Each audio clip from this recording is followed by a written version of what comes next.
कार्तिक मास महत्व का 16वां अध्याय। नारद जी कहते हैं कि अब मैं दीपदान तथा भगवान के मंदिर में झाड़ू का वही महत्व कहता हूँ जो ब्रह्मा जी ने मुझे बताया था। पहले चंद्रवंश में जयद्वज नाम का एक प्रभु भक्त राजा था। राजा स्वयं मंदिर में जाकर मार्जन करता तथा दीपक जलाता था। एक समय वितिहोत्र नाम वाला राजपुरोहित स्वयं राजा को ये काम करते हुए देखकर विस्मय से पूछने लगा, हे राजन, भगवान को प्रसन्न करने के और भी अनेक भक्ति के कार्य हैं, परंतु आपकी श्रद्धा मंदिर में झाड़ू तथा दीप जलाने में इतनी अधिक क्यों है? कृपया करके इसका कारण कहिए। तब राजा हाथ जोड़कर बड़े नम्र भाव से कहने लगे कि महाराजा, इस संबंध में मेरे पूर्व जन्म का एक अत्यंत विस्मयकारी इतिहास है जो भगवत कृपा से मुझे इस जन्म में भी स्मरण है। सतयुग में स्वरोचिष मुनि के अनंतर में वेद तथा वेदांगों को जानने वाला एक ब्राह्मण था जो महान विद्वान होते हुए भी खोटे कर्म करता था। इन खोटे कर्मों के कारण उसके सभी बंधु बांधवों ने उसका परित्याग कर दिया था। एक दिन वह भूख और प्यास से अति दुखित हो घूमता फिरता नर्मदा नदी के तट पर जा पहुंचा और वहीं पर उसने अपने प्राण त्याग दिए। उसकी स्त्री भी व्यभिचारिणी थी। अंत उसके बंधुओं ने भी उसे घर से निकाल दिया। उसके गर्भ से दंडकेतु नाम वाला महापापी मैं उत्पन्न हुआ, परंतु स्त्री तथा पैसे के अभाव में मैंने गो पशु तथा अनेक मनुष्यों की हत्याएं की। एक रात्रि को किसी दूसरे की स्त्री से भोग करने की इच्छा से एक सुने मंदिर में गया। वहां जाकर कपड़े से स्थान साफ किया, फिर दीपक जलाया। इतने में इस शून्य मंदिर में दीपक जलाता हुआ देखकर गांव के रक्षक वहां पर आ गए और मुझे चोर अथवा डाकू समझकर लाठियों से मार डाला। देह से प्राण निकलते ही भगवान के दूत वहां पर आ गए और मुझको सुंदर विमान में बिठाकर वैकुंठ को ले गए। कार्तिक के महीने में भगवान के मंदिर में दीपक जलाने तथा झाड़ू देने से मुझे इतना फल मिला कि कई कल्पों तक स्वर्ग का सुख भोग कर फिर मैंने चंद्रवंश में जन्म लिया है।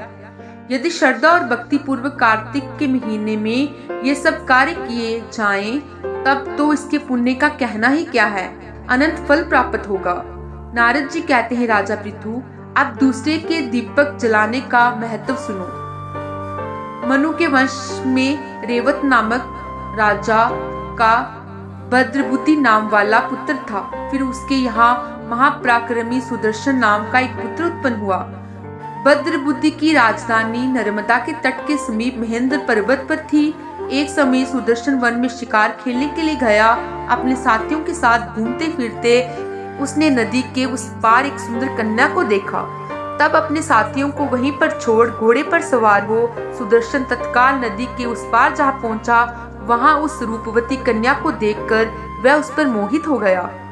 कन्या भी शोभायुक्त उस बलशाली वीर पुरुष को देखकर लज्जा को प्राप्त हुई। फिर सुदर्शन ने पूछने पर उस कन्या ने बताया कि वह गौड़ राजा की पुत्री है और उसका नाम मंदनासला है। अपनी सखियों के साथ क्रीड़ा करने के लिए यहाँ पर आई है। तत्पश्चात उन दोनों ने गंधर्व रीति से वहीं पर अपना विवाह कर लिया और कुछ समय तक नर्मदा नदी के तट पर विहार करके पुण्य अपने घर पर आकर आनंद पूर्वक रहने लगे। कुछ समय बाद राजा भद्रबुद्धि अपने पुत्र सुदर्शन को राज्य सौंपकर वन में चला गया। तत्पश्चात सुदर्शन बड़ी राजनीति से राजकाज चलाने लगा।